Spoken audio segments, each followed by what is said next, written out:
සුබම සුබ දවසක් ඔයාලට. අද ඉතින් පොඩ්ඩක් වැහිබර දවසක්. ඉතින් මම අද ඔයාලට මේ වීඩියෝ එක අරන් ආවේ ස්තුති කරන්න.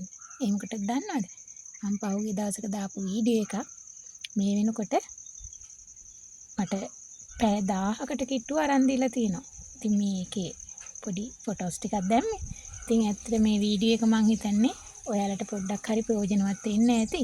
හැබැයි මම කියන්න ඕනේ මේ වීඩියෝ එක මගේ අත්දැකීම. මම මේ ටික සබ්මිට් කරපු විදිය විතරයි. ඔයාලට මොන හරි ගැටලුවක් තිබුණොත් 1954ට අනිවාර්යෙන් කතා කරන්න. ඉතින් මේ සතියාන්තේ දවස් 3ක නිවාඩුවක් තිබුණානේ. සෙන්සුරාදා දවසේ නම් අපේ ඔෆිස් එකේ ලොකු සීල ව්‍යාපාරයකුත් තිබුණා. ඒත් මට සහභාගී වෙන්න බැරි වුණා. ඇත්තටම මම ඒ දවසම සෙනසුරාදා දවසම මම ගොඩන්න වුණා. ගොඩක් දුර ගමනක්. ඉතින් ඒක නිසා මුළු දවසම ඒකට මට වෙන් කරන්න සිද්ධ වුණා. ඉතින් ඊරිද දවසේ උදේ වුණ මට හිතුණා මගේ ගොටුකොළ ටික ගොටුකොළ වගාව පොඩ්ඩක් වැඩි දියුණු කරන්න. මම ඉතින් නිකමට ගොටුකොළ මිටි 10ක් විතර කැඩුවා මගේ වගාවෙන්. කඩලා දැන් කල්පනා කළා මොකද කරන්න කියලා. දුවත් එක පොඩ්ඩක් ටවුන් එක පැත්තට ගියා වාහනේ.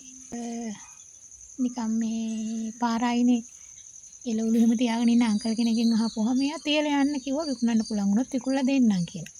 ඉතින් අපි උදේ ගමනක් ගමන්නේ ගියේ. ඉතින් එතනින් තියලා ගිහිල්ලා අපිට සල්ලි ගන්න ඕමනාවක් තිබුණේ නැහැ. ඇත්තට මොන හරි බඩු ගන්න හරි මේ ගෙදර නිකන් හැදලා තියෙන ගොටුකොළ ටිකනේ. ඉතින් එහෙම හිතලා තමයි ගිහින් දුන්නේ. මොකක් හරි අතට ඒක ප්‍රයෝජනවත් වෙයිනේ කාට හරි. ඉතින් ගිහිල්ලා පැය 3ක් විතර වගේ අපි ටවුන් එකේ වැඩවලට ගත වුණා. ෆාමසි එකට යන්න තිබුණා බෙහෙත් ගන්න. ඒකට තව ගමන් කීපයක්ම තිබුණා. තව වැඩ කීපයක් අතරින් පැය 4ක් විතර ගිහින් අපි එනකොට මිටි 10ම විකුණලා කියන්නකෝ. මම ගාණක් කිව්වෙත් නැහැ. එයාත් ගාණ කිව්වා රුපියල් 50 ගාණ මිටියක් දුන්නා නෝනට රුපියල් 30 ගාණ දෙන්නම් කිව්වා. මම කොහොම මට සල්ලි එපා කියලා අපි ඉතින් එතන තිබුණා අපිට ඕන කරන බඩු ටිකක් අරගත්තා. ඊට පස්සේ මම ඇහුවා තව ගෙනත් දෙන්නද කියලා. හා කිව්වා ඕන තරමක් ගෙනත් දෙන්නකෝ. ඉතින් මට හරි සතුටුයි. ඇත්තටම අපිට සල්ලි අවශ්‍යතාවයකටම නෙමෙයි. නමුත් ගෙදර තියෙන දේවල් නිකන් විනාශ වෙලා යන්න ඕනේ නැහැ. ඉතින් මම කල්පනා කළා දැන් ආයෙ පටන් ගත්ත මගේ වගාව ටිකක් වැඩි දියුණු කරගන්න. මොකද ආදායම් මාර්ගිකුත් තියෙනවනේ. ආදායම් මුදල් වලින් නොවුනත් අපිට බඩු අර ඉස්සර වගේ හොමාරු ක්‍රමයට හරි යන්න පුළුවන්. අපිට ඕන බඩු ටික අරගන්න පුළුවන්. ඒත් එයා ළඟ තියෙන.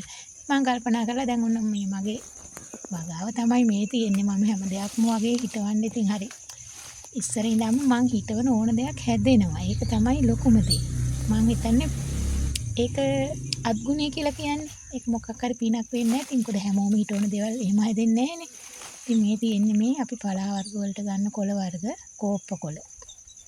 කැන්න කොළ වත්තේ නෑ. ඒ නිසා මම හැලප හදන්නෙත් මේ කොළ වල තමයි. මේ තියෙන්නේ මගේ ඉතින් පුංචි වගාව. අනිත් අය ඉතින් උදව් කළාත් නැතත් මම තනියම හරි මේවා ටික කරගන්නවා.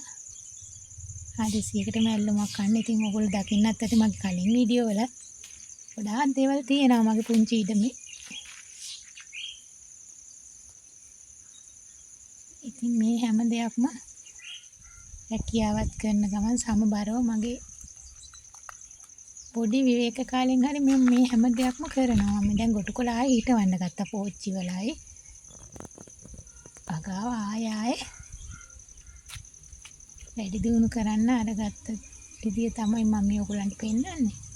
පිළිවෙලක් නැතුව ඇති ඒ උලන් මට පුළුවන් විදිහට මම කල්පනා කළා මොන හරි හිටවන්න ඕනේ කියලා. ඒක කාට හරි ප්‍රයෝජනවත් වෙනවනේ. මොන බලන්නකෝ ඉතින්. පුංචි ඉඩක වුණත් අපි ගොඩක් දේවල් හදලා තියෙන්නේ. තව ටිකක් මේක පිළිවෙලකට හදන්න ඕනේ. ඉතින් ඔයාලා මගේ වීඩියෝ එක බලාගෙන හිටියනේ ඔයගොල්ලන්ට ගොඩාක් ස්තුතියි. ඒ වගේම මට මගේ ටාගට් එකට යන්න මේ යන ගමනේදී මම හිතනවා මට මේ දවස් ටික හරිය වැදගත් වෙයි. එහෙමනම් අපේ ඊළඟ වීඩියෝ එකටත් එකතු වෙන්නකෝ. ඔයාලට සුබම සුබ දවසක්.